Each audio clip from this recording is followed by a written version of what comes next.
అధ్యాయం 20. ఇస్మాయిల్, ఇది నీలకంఠం కారు. ఈ ప్రాంతాల ఎక్కడా కనిపించకూడదు. తీసుకువెళ్ళు, త్వరగా తిరిగి వెళ్ళు అన్నాడు 333. ఇస్మాయిల్ తల ఊపి కారెక్కాడు. కారు కదిలిపోయిన తర్వాత 333 పాకలోకి వెళ్ళాడు. చిమ్నీ లేని కిరసనాయిల దీపం వెలుగుతోంది. మంచం మీద విజయలక్ష్మి పడుకున్నది. నిప్పులు కక్కుతున్న కళ్ళతో చూసింది అతన్ని. నువ్వు బెంగ పెట్టుకున్నావని మీ నాన్నని తెచ్చాను అన్నాడు 333 నవ్వుతూ. విజయలక్ష్మి పళ్ళు పటపటా కొరికింది. చేతులు కాళ్లతో కట్టి ఉండకపోయినట్లయితే ఒక్క ఉరుకు ఉరికి అతన్ని గోళ్లతో చీల్చేసేది. నేల మీద పడున్నాడు కళ్ళు మూసుకుని నీలకంఠం నిశ్చలంగా. అతని పక్కన రాజు పడున్నాడు. రాజు చేతులు కాళ్ళు గట్టిగా కట్టబడి ఉన్నాయి తాళ్లతో. భయపడక, మీ నాన్నని చంపేయలేదు అన్నాడు 333. నీలకంఠం మూలిగాడు. ఒకవైపు నుంచి ఇంకో వైపుకు తల కదిల్చాడు. గుడ్, తెలివి వస్తోంది అని 333 కుండలోంచి కాసిని చల్లని నీళ్లు తీసి నీలకంఠం మొహం మీద చల్లాడు. నీలకంఠం కళ్ళు తెరిచి మళ్ళీ మూసుకున్నాడు. నీలకంఠం, కళ్ళు తెరు అన్నాడు 333. నువ్వెవరు అడిగాడు నీరసంగా కళ్ళు తెరిచి. 333. అతన్ని కాసేపు రెప్పవాల్చకుండా చూశాడు నీలకంఠం. నువ్వేనా 333 అన్నాడు. అవును, నేనే. ఆ మంచం మీద చూడండి. నీలకంఠం అటు చూశాడు. కూతుర్ని చూడగానే అప్రయత్నంగానే తల్లి తల్లి అని ఏడ్చాడు. ఉష్, గొడవ చెయ్యొద్దు. మీరిద్దరూ క్షేమంగానే ఉన్నారుగా, ఏడుపెందుకు అన్నాడు 333 నవ్వుతూ. నాన్న, వీడెవడు? ఎందుకు నన్ను నిన్ను ఎత్తుకు వచ్చి ఇలా బంధించాడు అడిగింది విజయలక్ష్మి. మీ నాన్ననే చెప్పినట్లు చేసి ఉంటే ఇన్ని కష్టాలు పడేవాడు కాదు. నిన్ను ఎప్పుడో వదిలేసి ఉండేవాణ్ణి. నా మాటలు వినిపించుకోకుండా ఆ యుగంధర్తో కలిశాడు అన్నాడు 333. విజయలక్ష్మికి 333 మాటలు అర్థం కాలేదు. తండ్రి వైపు ప్రశ్నార్థకంగా చూసింది.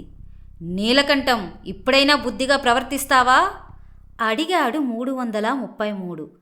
నా పరిశోధనా రహస్యం చెబితే మమ్మల్నిద్దరినీ వదిలిపెడతావా అడిగాడు నీలకంఠం. అది తెలిసిన తర్వాత మీతో నాకింకేం పని? అయితే కాగితం పెన్సిల్తే రాసిస్తాను. 333 పకపకా నవ్వి, నేనంత అమాయకుణ్ణి అనుకుంటున్నావా? కాగితం మీద నువ్వేదో రాసిస్తే అది రహస్యమేననుకుని నిన్ను నీ కూతుర్ని వదిలిపెడతాననుకున్నావా? వెర్రివాడా! అసలు రహస్యం రాసినది మోసం చేస్తున్నది నాకెలా తెలుస్తుంది అన్నాడు. నీకు తెలియకపోతే నన్నేం చేయమంటావు అడిగాడు నీలకంఠం. నువ్వు వివరంగా రహస్యం చెప్పేస్తావా? చెబుతాను. గుడ్, అయితే కొంచెంసేపు ఓపిక పట్టు అన్నాడు 333. అంతలో ఇస్మాయిల్ తిరిగి వచ్చాడు. ఏం చేశావు అడిగాడు 333. అడయార్ నదిలోకి తోసేశాను. ఎవరైనా చూశారా? ఎలా చూస్తారు? కింగ్ ఇన్స్టిట్యూట్ వెనుక నిర్జన ప్రదేశంలో కారు ఆపి నదిలోకి తోసేశాను. గుడ్, నువ్విప్పుడు ఇంకో పని చెయ్యాలి. ఏమిటి? ఫోన్ చేసి రావాలి. ఎవరికి? 333 ఇస్మాయిల్ దగ్గరికి వెళ్ళాడు. చెవిలో ఏదో చెప్పాడు. ఇస్మాయిల్ తల ఊపి వెళ్ళిపోయాడు. రాజు తల అటూ ఇటూ కదల్చడం చూశాడు 333. తనలో తాను నవ్వుకుంటూ రాజు దగ్గరికి వెళ్ళాడు. రాజు నెమ్మదిగా కళ్ళు తెరిచాడు. నువ్వు చాలా శ్రమపడ్డావు, కానీ ప్రయోజనం లేకుండా పోయింది కదూ అన్నాడు 333 నవ్వుతూ రాజును చూసి. రాజు కూడా నవ్వాడు. అవును, కానీ అదృష్టం ఎప్పుడూ ఒకళ్ళ వైపే ఉండదు, రోజులు మారుతాయి అన్నాడు. నీ ఆశ చూస్తే నవ్వు వస్తోంది. ఇక మారేందుకు రోజులు లేవే. తెల్లారేటప్పటికీ నేను మీ దేశం వదిలి వెళ్ళిపోతాను. అంత సులభం కాదు. ఎవరు ఆపగలరు నన్ను? యుగంధరా? యుగంధర్ నన్ను ఆపే స్థితిలో లేడు. పాపం, ఈ లోకంలోనే లేడు. గంటయ్యింది నిన్ను నన్ను వదిలి పరలోకానికి వెళ్ళి. రాజు గుండె ఆగిపోయినట్లయింది. నిజం చెబుతున్నాడా? బుకాయిస్తున్నాడా? నువ్వే చంపావా అడిగాడు.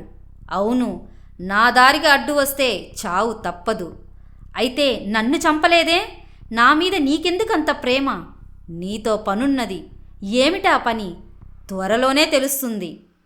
యుగంధర్ బతికే ఉన్నారు. నువ్వు నన్ను బెదిరిస్తున్నావు. నీ ఇష్టం, నువ్వేమైనా అనుకో. రాజు చుట్టూ చూశాడు. నీలకంఠాన్ని, విజయలక్ష్మిని చూశాడు. వాళ్ళిద్దరూ కూడా బందీలుగానే ఉన్నారు. ఆ పాకలో ఇంకెవరూ లేరు. తప్పించుకునేందుకు అవకాశం ఉందా? ఆలోచిస్తున్నాడు రాజు. అంతలో బయట అడుగుల చప్పుడయ్యింది. రాజు ఆశతో తలుపు వైపు చూశాడు. 333 తలుపు తెరిచాడు. ఇస్మాయిల్ లోపలికి వచ్చి 333 చెవిలో ఏదో చెప్పాడు. 333 దీపం ఆర్పేసి, నీలకంఠం అన్నాడు. రహస్యం చెబుతానన్నావు? అవును. చెప్పు మరి, రాసివ్వనక్కర్లేదు. నీలకంఠం రసాయన శాస్త్రానికి సంబంధించిన కొన్ని పదాలు చెప్పాడు. గుసగుసలు వినిపించాయి. నీలకంఠం, నాతో చెలగాటాలు ఆడక అన్నాడు 333 కఠినంగా. చెలగాటాలేమిటి? చెబుతున్నాను గదా.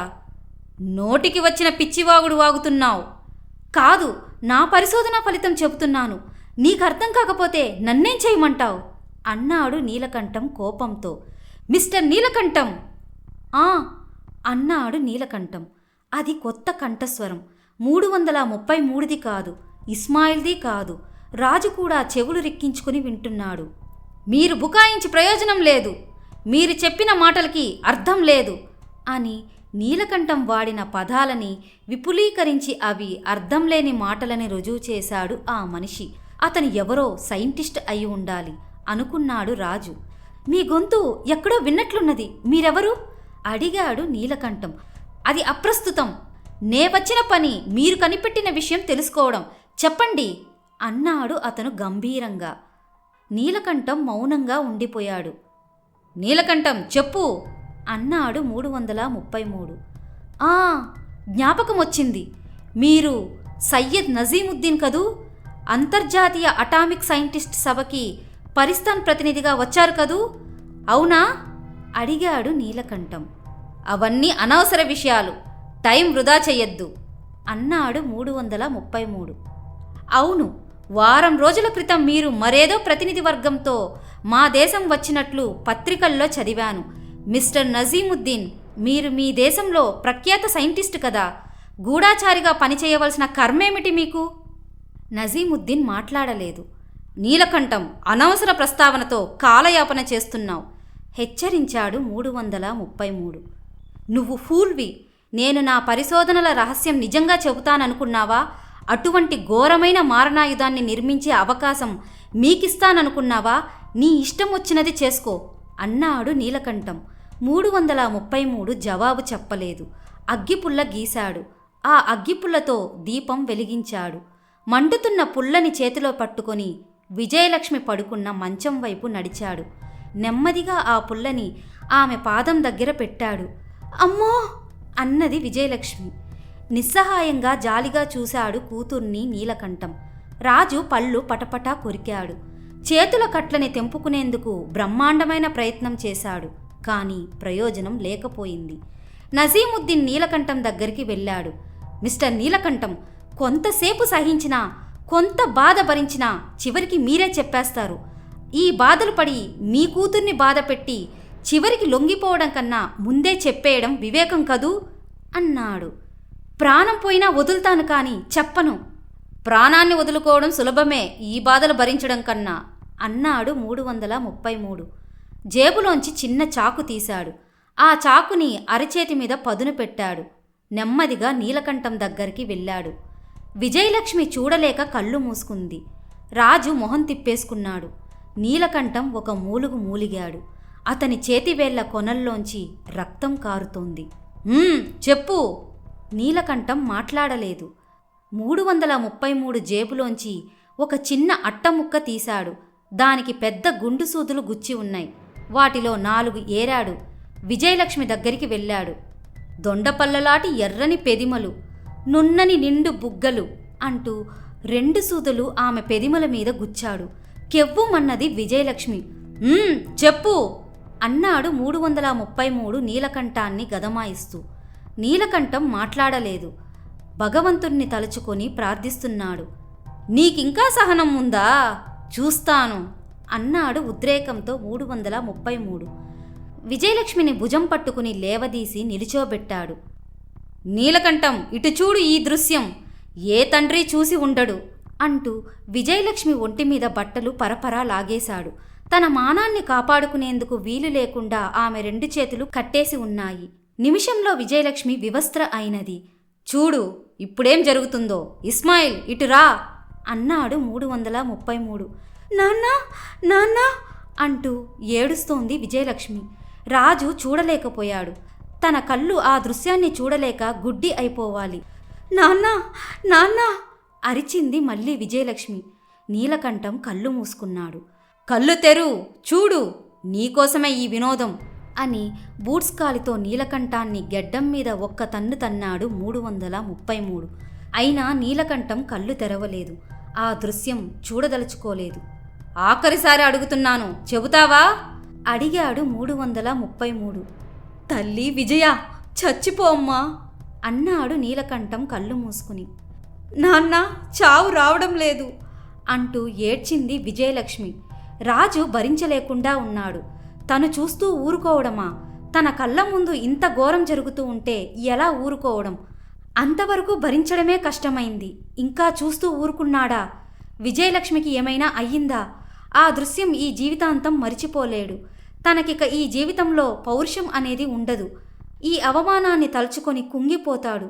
చేతులు కట్టివేయబడ్డాయి, కాళ్ళు కట్టేశారు. ఈ స్థితిలో ఏం చేయగలడతను? అయినా ఏదైనా చెయ్యాలి.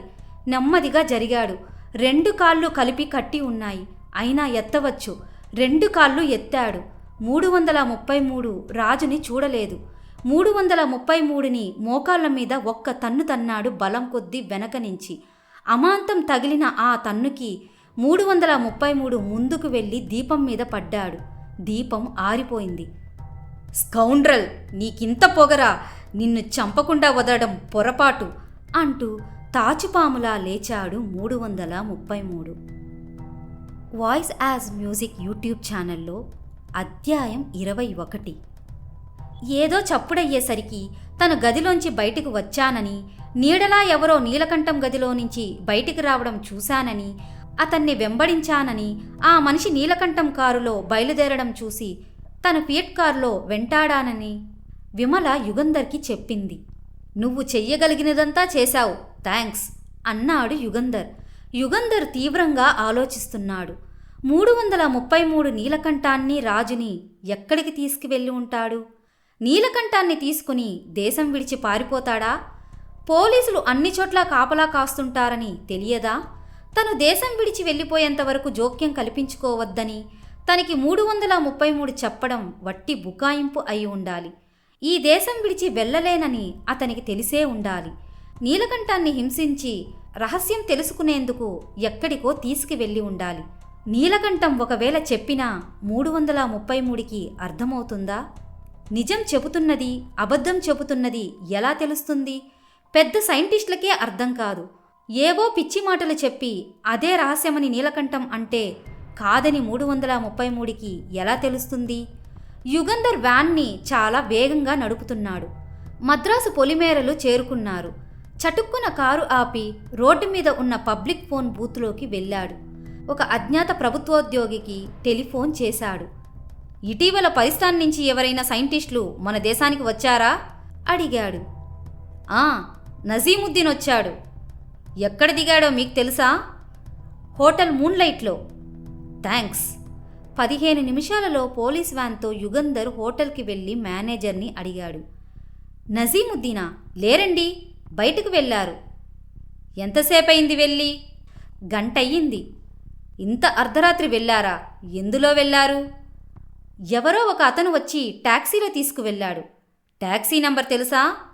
తెలియదు, కానీ ఆ టాక్సీ ఎప్పుడూ ఈ స్టాండ్లోనే ఉంటుంది. అక్కడ ఏ టాక్సీ డ్రైవర్ని అడిగినా చెబుతాడు. యుగంధర్ అదృష్టం తిరిగింది. నజీముద్దీన్ని తీసుకెళ్లిన టాక్సీ తిరిగి స్టాండులోకి వచ్చి ఉంది. అవును సార్, నేనే తీసుకువెళ్ళాను అన్నాడు డ్రైవర్. గుడ్ అంటూ యుగంధర్ టాక్సీ ఎక్కాడు. జేబులోంచి 10 రూపాయల నోటు తీసి ఆ డ్రైవర్కిచ్చి, మీటర్ రేటు కాక ఇది బహుమానం. ఆయనని ఎక్కడికి తీసుకువెళ్ళావో అక్కడికి ఈ కారు ఎంత స్పీడ్గా వెళ్ళగలిగితే అంత స్పీడ్గా తీసుకువెళ్ళు. విమల కళ్ళు మూసుకొని వెనక సీటుకు ఆనుకొని కూర్చున్నది. గిండి దాటింది టాక్సీ. వీధి దీపాలు లేని కంకర్ రోడ్డు మీదకి తిరిగింది. కొంత దూరం వెళ్ళాక టాక్సీ ఆపి, ఇక్కడ ఆయన టాక్సీకి డబ్బిచ్చి పంపేశారు సార్ అన్నాడు డ్రైవర్. ఎటు వెళ్ళారు?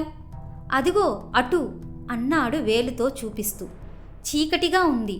గుబురుగా చెట్లు పెరిగి ఉన్నాయి. ఎక్కడా ఇల్లు కానీ మనుషుల అలికిడి కానీ లేదు. యుగంధర్ జేబులోంచి పిస్టోల్ తీసి చేతిలో పట్టుకుని, విమల 15 నిమిషాలు చూడు, నేను తిరిగి రాకపోతే పోలీసులని పిలుచుకురా అంటూ చీకట్లోకి వెళ్ళిపోయాడు. కాలిబాట కనిపించింది. అగ్గిపుల్ల గీసి నేలని పరీక్షగా చూశాడు. అడుగుజాడలు కనిపించాయి. తను పొరపడి ఉండవచ్చు. నజీముద్దీన్కి 333తో సంబంధం లేకపోవచ్చు.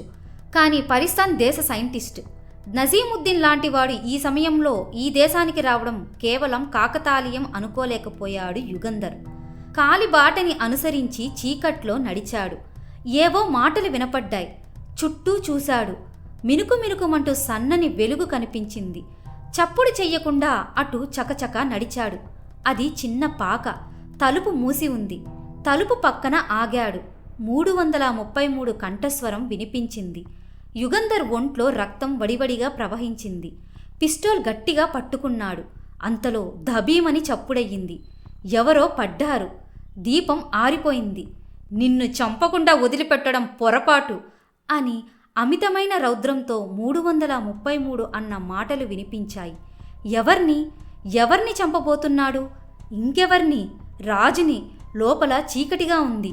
ఎవరు ఎక్కడ ఉన్నది కనిపించలేదు. తలుపు తోసినా తను ఎవర్నీ కాల్చలేదు.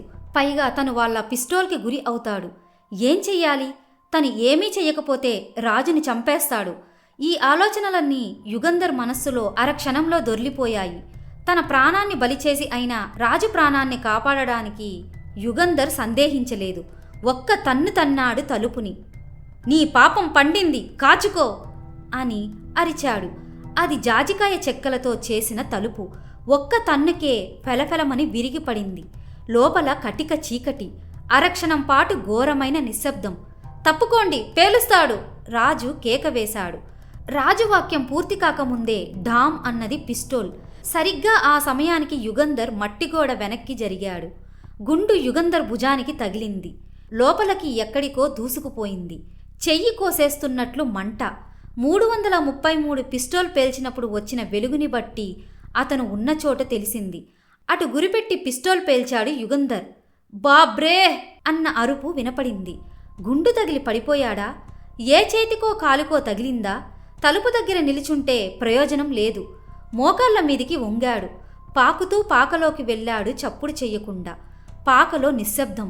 కొంతమంది ఊపిరి వదులుతున్న బుసబుసలు మాత్రం వినిపిస్తున్నాయి. 333 ఏం చేస్తున్నాడు? అతని అనుచరులు ఎంతమంది ఉన్నారు? యుగంధర్ మోకాళ్ల మీద పాకుతూ లోపలికి వెళ్ళి ఆగాడు. యుగంధర్, రాజు నాకెదురుగా పడున్నాడు. కాల్చనా? చస్తాడు. రాజు ప్రాణాన్ని బలి ఇస్తావా? అడిగాడు 333. అతని గొంతు దగ్గర్నుంచే వినపడింది. పక్కన్నే నిల్చున్నాడు 333. కళ్ళు పెద్దవి చేసి చూస్తే అస్పష్టంగా చీకటిలో నల్లగా ఆకారం కనిపించింది. పిస్టోల్ ఎత్తాడు యుగంధర్. కానీ కాల్చలేకపోయాడు. 333 తనని చంపకుండా వదిలిపెట్టాడు నీలకంఠం ఇంట్లో. కారణం ఏదైనా అయి ఉండవచ్చు. పిస్టోల్ పళ్లతో పట్టుకున్నాడు. 2 చేతులతో 333 కాళ్లను పట్టుకుని గట్టిగా లాగాడు. 333 కింద పడిపోతున్న సమయంలో గెడ్డం కింద పిడికిలి బిగించి ఒక్క గుద్దు గుద్దాడు. మెడ విరిగినట్టు 333 తల వేళ్లాడేసి పడిపోయాడు. ఆ దెబ్బకి 333 అరగంట వరకు లేవడని యుగంధర్కి తెలుసు. ఇంకా ఎంతమంది ఉన్నారు? రండి, పారిపోదాం అన్నాడు యుగంధర్ 333లా గొంతు మార్చి బయటకు పరిగెత్తుతూ. తలుపు దాటి గోడ వెనుక దాక్కున్నాడు. లోపల్నుంచి పరిగెత్తుకుంటూ ఒక మనిషి వచ్చాడు. 333ని కొట్టిన దెబ్బలాంటిదే ఒక దెబ్బ కొట్టాడు అతన్ని.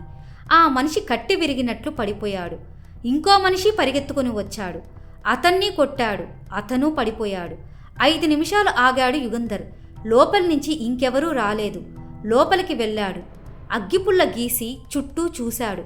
రాజు, నీలకంఠం, విజయలక్ష్మి.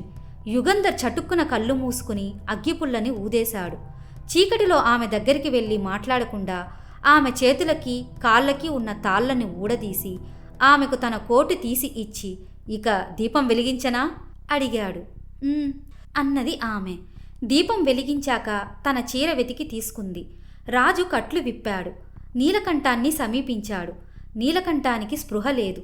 గదిలో పడి ఉన్న 333ని, బయటపడి ఉన్న ఇస్మాయిల్, నజీముద్దీన్లను ఒకచోటికి చేర్చి వాళ్ల కాళ్ళు తాళ్లతో కట్టి బంధించారు రాజు, యుగంధరు.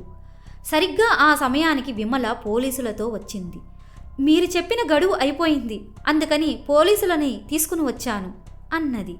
వ్యాన్లో 333ని, నజీముద్దీన్, ఇస్మాయిల్ని ఎక్కించుకొని పోలీస్ స్టేషన్లో లాకప్లో పెట్టి నీలకంఠాన్ని తీసుకుని ఆస్పత్రికి బయలుదేరారు.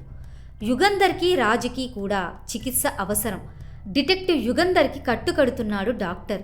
స్వరాజ్రావు హడావిడిగా వచ్చాడు. యుగంధర్, మీ ఊహ సరైనదే. పెట్టెలో వచ్చిన శవం ఒక సినిమా నటిది. చిన్న వేషాలు వేస్తుంది. ఓ చిన్న పని చెయ్యాలని చెప్పి ఆమె తండ్రికి 100 రూపాయలు ఇచ్చి తీసుకువెళ్ళాడు 333. నీలకంఠాన్ని బెదిరించడానికే ఆమెను హత్య చేసి శవాన్ని పంపాడు అన్నాడు. శ్రీనివాసరావుని ఎందుకు చంపాడు? శ్రీనివాసరావు నగలు దొంగతనం చేశాడు. 333 ఆ విషయం కనుక్కొని అతన్ని బెదిరించి అతని చేత సహాయం చేయించుకున్నాడు. పోలీసులు పట్టుకుని బెదిరిస్తే చెప్పేస్తాడేమోనని అతనితో పని అయిపోయిన తరువాత చంపేశాడు. నీలకంఠాన్ని చూడడానికి అతను పడుకున్న గదిలోకి వెళ్ళాడు యుగంధర్. యుగంధర్, నన్ను నా కూతుర్ని రక్షించినందుకు మీ రుణం ఎలా తీర్చుకోవాలో తెలియలేదు అన్నాడు నీలకంఠం. విశ్రాంతి తీసుకోండి, ఆ విషయాలు ఆలోచించకండి అన్నాడు యుగంధర్. ఓ విచిత్రం, నన్ను పెట్టిన హింస వల్లో, నా మనసు పడిన బాధ వల్లో ఏమో తెలియదు, నా మెదడు చెడింది అన్నాడు నీలకంఠం. ఛ, 1-2 రోజుల్లో కోలుకుంటారు. అది కాదండి, నే చేసిన పరిశోధన తాలూకా వివరాలు ఏవీ జ్ఞాపకం రావడం లేదు, పూర్తిగా మర్చిపోయాను అన్నాడు యుగంధర్ని అదో విధంగా చూస్తూ. యుగంధర్ నీలకంఠాన్ని కళ్ళార్పకుండా చూశాడు. నీలకంఠం నవ్వాడు. యుగంధర్కి అర్థమైంది, నీలకంఠం అబద్ధం చెప్పడం లేదని యుగంధర్కి తెలుసు. ఇక మళ్ళీ జ్ఞాపకం రాదా అడిగాడు యుగంధర్. రాదు. అయితే ఈ వార్త ప్రధానమంత్రికి తెలియచేయాలి అన్నాడు యుగంధర్. సమాప్తం. ఈ కథ మీకు నచ్చితే లైక్ చేసి కామెంట్ చెయ్యండి. మరిన్ని కథల కోసం సబ్స్క్రైబ్ చెయ్యండి. Stay tuned.